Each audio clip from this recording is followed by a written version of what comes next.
High court ತಿಳ್ಕೊಳ್ಳಿ. ಶಿವಲಿಂಗ ಉತ್ತರ ನಿಮ್ಗೆ ಅರ್ಥ ಆಗಲ್ಲ ಗೌಡ್ರೆ. ಅದು ಅದಕ್ಕೆ ಮುಂಚೆ ನಿನ್ಗೆಲ್ಲ ಆಚೆ ಕಡೆ ಹೇಳ್ಕೊಡ್ತೀನಿ ಬಾ. ಶಿವಲಿಂಗ ಅವ್ರೆ, ಶಿವಲಿಂಗ ಅವ್ರೆ, ನಿನಗಲ್ಲ ಆಚೆ ಕಡೆ ಹೇಳ್ಕೊಡ್ತೀನಿ ಬಾ. ನಾನು ಏನ್ ಓದಿದೀನಿ ಅಂತ ಗೊತ್ತಾ ನಿಂಗೆ? ಮಾನ್ಯ ಅಧ್ಯಕ್ಷರೇ, ಸುಮ್ಮನೆ ಮತ್ತೆ ಏನ್ರಿ ಇಡಿ ಮತ್ತೆ ಇನ್ಕಮ್ ಟ್ಯಾಕ್ಸ್ ಇಲ್ಲಿ ಯಾರು ಉತ್ತರ ಕೊಡ್ತಾರೆ? ಮಾನ್ಯ ಅಧ್ಯಕ್ಷರೇ, ಯಾರು ಉತ್ತರ ಕೊಡ್ತಾರೆ ಇಲ್ಲಿ ಹೇಳಿ? ಇದಾರ ಇಡಿ ಅವರು? ಮತ್ತೆ ಯಾಕೆ ಅರ್ಥ ಆಗಿದೆ? ಉತ್ತರ ಲಾ ಮಿನಿಸ್ಟರ್ ಕೊಡ್ತಾರ. ಕೂತ್ಕೊಳ್ಳಪ್ಪ. ನೀನ್ ಯಾಕೆ ಎದಳ್ತೀಯ ಮಾರಾಯ? ಶಿವಲಿಂಗ ಅವ್ರೆ, ಏಯ್ ಅಧ್ಯಕ್ಷರೇ, ನಾನು ಮಾತಾಡಕ್ಕೆ ಎದ್ದಾಗೆಲ್ಲ ಆ ಮನುಷ್ಯ ಎದಳ್ತಾನೆ. ನಾನು ಅವ್ರ ಮೇಲೆ ಮಾನಕ್ಕ ಮಷ್ಟ ಮುಕದ್ದಮ ಹೂಡ್ಬೇಕಾಗುತ್ತೆ. ಹುಷಾರ್, ನಾಚಿಕೆ ಆಗ್ಬೇಕು ನಿಮಗೆ. ತಮಾಷೆ ಮಾಡ್ತಾರೆ. ಅದಾಗಿದ್ರೆ ಮಂಗಳೂರು ಬುದ್ಧಿ ಬಿಡ್ತೀರ, ಮಂಗಳೂರು ಬೀಳ್ತಿತ್ತು. ಕಲ್ತ್ಕೊಳ್ಳಿ. ಶಿವಲಿಂಗ ಅವ್ರೆ, ಇವರಿಬ್ಬರನ್ನು ಸರಿಪಡಿಸಬೇಕಾದ್ರೆ ಒಂದೇ ಮದ್ದು ಇರುವುದು. ಇವರನ್ನು ಸರಿಪಡಿಸಬೇಕಾದ್ರೆ ಒಂದೇ ಮದ್ದು. ಒಂದು ಅವ್ರು ಇಲ್ಲಿ ಬಂದು ಕೂತ್ಕೊಳ್ಬೇಕು ಅಥವಾ ಅವ್ರು ಇಲ್ಲಿ ಬಂದು ಕೂತ್ಕೊಳ್ಬೇಕು. ಇಬ್ಬರು ರಾಜಿ ಮಾಡಿ ಬಿಡ್ಬೇಕು. ಅದು ನೋಡಿ ಸರ್, ರಜೆ ಮಾಡಿಸಿ. ಈಗ ಪೊನ್ನಣ್ಣವರು ಒಂದು ಗಂಭೀರವಾಗಿರ್ತಕ್ಕಂಥ ರಾಷ್ಟ್ರ ಮಟ್ಟದ ಸುದ್ದಿ ಬಗ್ಗೆ ಅಧ್ಯಕ್ಷರೇ, ಯಾರು ಈ ಸದನದ ಸದಸ್ಯರಿಲ್ಲ. ಆಯ್ತು, ಕಾನೂನು ಮಂತ್ರಿಗಳು ಎತ್ತಿದ ತಪ್ಪು.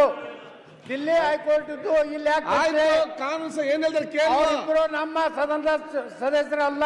ಅದನ್ನು ಪ್ರತಿಪಕ್ಷ ಗಂಭೀರವಾದ ಇದು ನಮ್ಮ ಸದನಕ್ಕೆ ಗಂಭೀರ ಅಲ್ಲ. ನೀವು ಹೇಳಿದ್ದನ್ನೇ ಪ್ರತಿಪಕ್ಷದ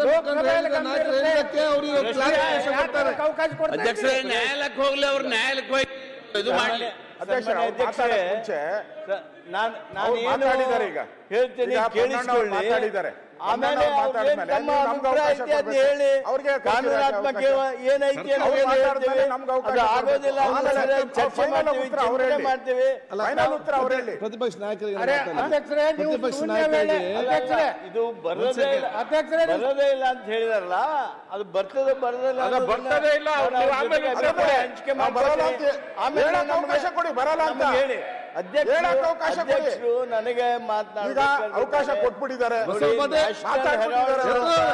ಪತ್ರಿಕೆ ಯಾವ ಪತ್ರಿಕೆ ಸ್ವಾತಂತ್ರ್ಯ ಪೂರ್ವದಲ್ಲಿ ಸ್ವಾತಂತ್ರ್ಯಕ್ಕಾಗಿ ಹೋರಾಟ ಮಾಡಿರ್ತಕ್ಕಂಥದ್ದು, ದೇಶದ ಜನರ ಧ್ವನಿಯನ್ನ ಎತ್ತಿ ನಮಗೆ ಸ್ವಾತಂತ್ರ್ಯ ಕೊಡಿಸಿರ್ತಕ್ಕಂಥ, ತನ್ಮೂಲಕ ಸಂವಿಧಾನ ತಂದಿರ್ತಕ್ಕಂಥ, ಆ ಸಂವಿಧಾನದ ಅನ್ವಯನೇ ಈ ಎಲ್ಲ ಕಾನೂನು ನಿಯಮ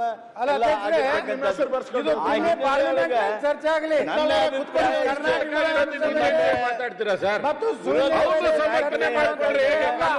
ನಾನು ತಪ್ಪು ಕಂಡು ಹಿಡಿಯೋದಕ್ಕೆ ಹೋಗೋದಿಲ್ಲ, ಅಥವಾ ಇಲ್ಲೈತ್ ನೋಡ್ರಿ ಅಂತ ತೋರ್ಸೋದಕ್ಕೆ ಹೋಗೋದಿಲ್ಲ. ಆದ್ರೆ ತಾವು ದಯಮಾಡಿ ಗಮನಿಸಬೇಕು, ಯಾವ ವಿಷಯವನ್ನು ಎತ್ತಿದ್ರು, ಯಾವ ವಿಷಯ ಸರ್, ಅದು ಸಂಬಂಧ ಏನಿದೆ?